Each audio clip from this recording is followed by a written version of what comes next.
അറിയോ എന്നാ ദേവി ചേച്ചി ഇവിടുന്ന് വീട്ടിലേക്ക് പോയെന്ന്? അറിയില്ല മോളെ. ദേവി ചേച്ചിക്ക് എന്ത് പറ്റിയെന്ന് അങ്കിളിനും അറിയില്ല.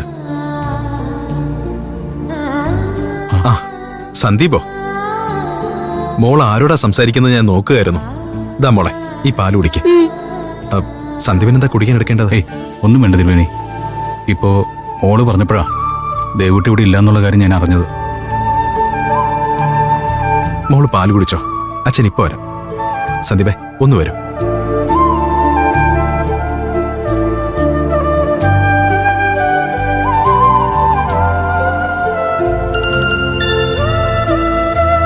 എന്താ തിരുമേനി?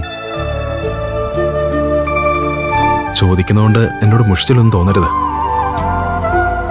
അധികം കണ്ട് പരിചയമില്ലെങ്കിലും നിങ്ങൾ രണ്ടുപേരെയും എനിക്ക് വലിയ ഇഷ്ടമാ.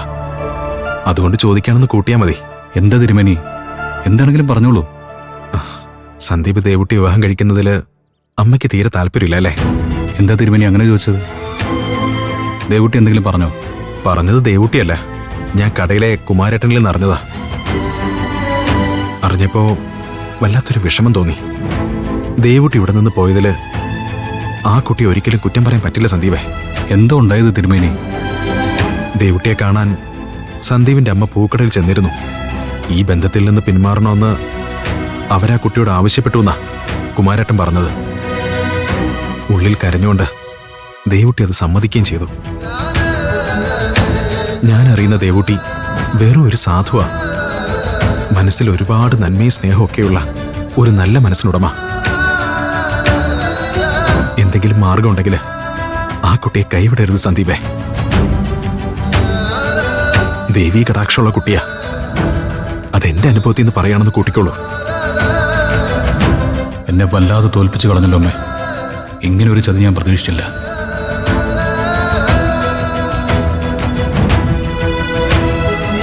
ഞാനെന്നാ വരട്ടെ തിരുമേനി.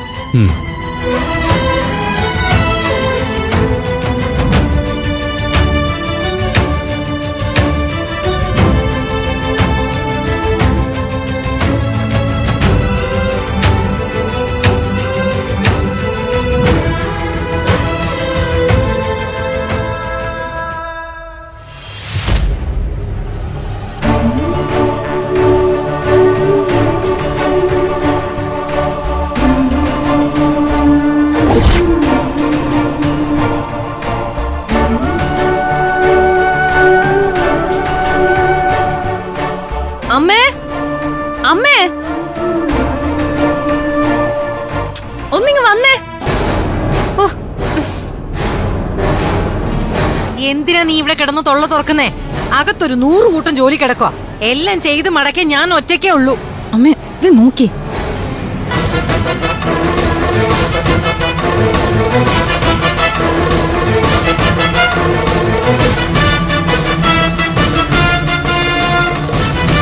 ഇവള് വിദ്യാമ്മയുടെ കൂടെയുള്ള പൊറുതിയൊക്കെ അവസാനിപ്പിച്ച് പെട്ടിയും പ്രമാണം എടുത്ത് ഇങ്ങോട്ട് പോന്നോ? ഓ, അച്ഛൻ കാര്യങ്ങളൊക്കെ പറഞ്ഞു കൊടുത്തിട്ടുണ്ടാവും അവളോട്. ഇപ്പോഴെങ്കിലും അവക്ക് നല്ല ബുദ്ധി തോന്നിയല്ലോ എന്റെ ഭഗവാനെ.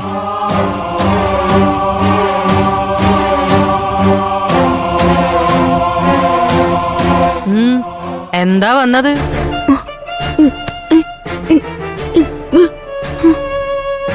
ഓ, ഇനി മുതൽ ഇവിടെയാ താമസിക്കുന്നേന്നോ? നീ ഇവിടെ താമസിക്കുന്നതിന് എനിക്ക് വിരോധമൊന്നുമില്ല. പിന്നെ ഇവിടെ താമസിക്കുന്നൊക്കെ കൊള്ളാം. 5-6 ദിവസം കഴിയുമ്പോ വിദ്യാമ്മ വന്ന് കൈഞ്ഞൊടിക്കുമ്പോ കൂടെ ഇറങ്ങി പോവാനാണെങ്കിൽ അതൊന്നും ഇവിടെ നടക്കൂല. ഇവിടെ ജീവിക്കാനാ നീ ഉദ്ദേശിക്കുന്നെങ്കിൽ ഞാൻ പറയുന്ന കാര്യങ്ങൾ മര്യാദക്കനുസരിച്ച് ജീവിക്കണം. അങ്ങനെ ഉണ്ടെങ്കിൽ മാത്രം ഇവിടെ പൊറുതിക്ക് വന്നാ മതി.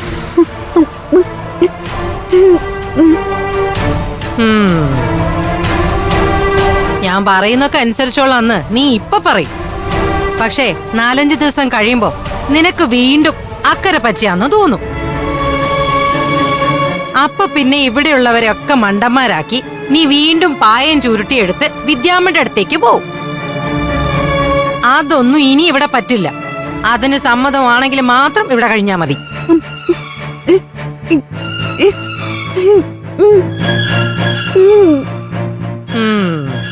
അതൊക്കെ പോട്ടെ, പെട്ടെന്നെന്താ ഇങ്ങോട്ട് മാറണമെന്ന് തോന്നിയത്? അവിടുന്ന് മാറിക്കൊടുക്കണമെന്ന് വിദ്യമ്മ പറഞ്ഞോ?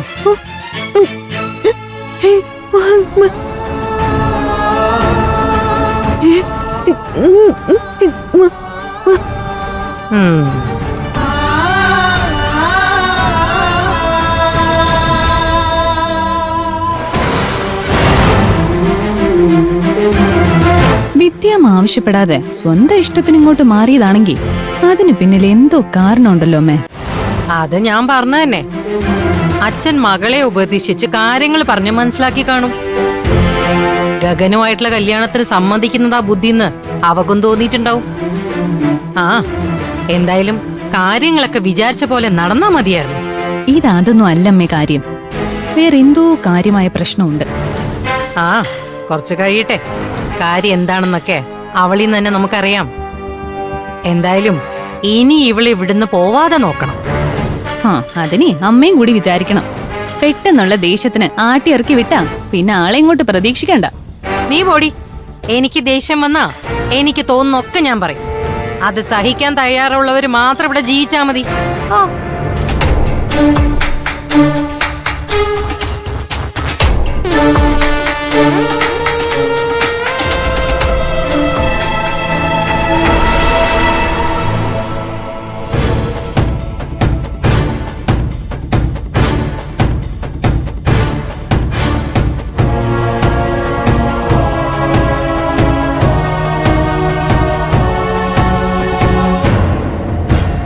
എന്റെ ഡാഡിയുടെ മുഖത്ത് പതിവില്ലാത്തൊരു സന്തോഷം. രാവിലെ കുറെ നേരം ശ്രീകലമ്മയുമായി ഫോണിൽ സംസാരിക്കുന്നത് കേട്ടല്ലോ. അതിന്റെ ആഫ്റ്റർ എഫക്റ്റ് ആണോ? ചില നല്ല കാര്യങ്ങൾ കേൾക്കുമ്പോ സന്തോഷം തോന്നുന്നത് സ്വാഭാവികമല്ലേ മോളെ? എങ്കിൽ കേട്ട നല്ല വാർത്തകള് വേണ്ടപ്പെട്ടവരോട് ഷെയർ ചെയ്യുമ്പോ സന്തോഷം ഇരട്ടിക്കുന്നതാണ് വെയ്പ്പ്. സ്ത്രീകളെ ഇന്ന് രാവിലെ മുതൽ സന്ദീപിനെ വട്ടുപിടിപ്പിക്കാനുള്ള പണി തുടങ്ങിക്കഴിഞ്ഞു. ഇനി അമ്മയും മോനും തമ്മിലുള്ള യുദ്ധം കൂടുതൽ മുറുകും. രണ്ടിലൊരാളുടെ അവസാനത്തിലേ അത് എത്തി നിൽക്കുള്ളൂ. എന്താ സംഭവം?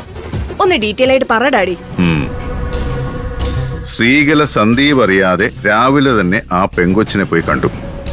സന്ദീപുമായുള്ള സ്നേഹബന്ധത്തിൽ നിന്ന് പിന്മാറണമെന്നും ശ്രീകല ഇങ്ങനൊരാവശ്യം മുന്നോട്ട് വെച്ച കാര്യം സന്ദീപ് അറിയരുതെന്നും ആവശ്യപ്പെട്ടു. എന്നിട്ട് എന്തായി? അവളത് സമ്മതിച്ചോ? അവളെപ്പോലൊരു പെൺകുട്ടിക്ക് ശ്രീകലയുടെ ആവശ്യം നിരാകരിക്കാൻ പറ്റില്ലല്ലോ. ആ, ഏതായാലും ഒരു കാര്യം ഉറപ്പാ, ഇനി സന്ദീപ് ഒരിക്കലും ദേവൂട്ടിയെ സ്വന്തമാക്കില്ല.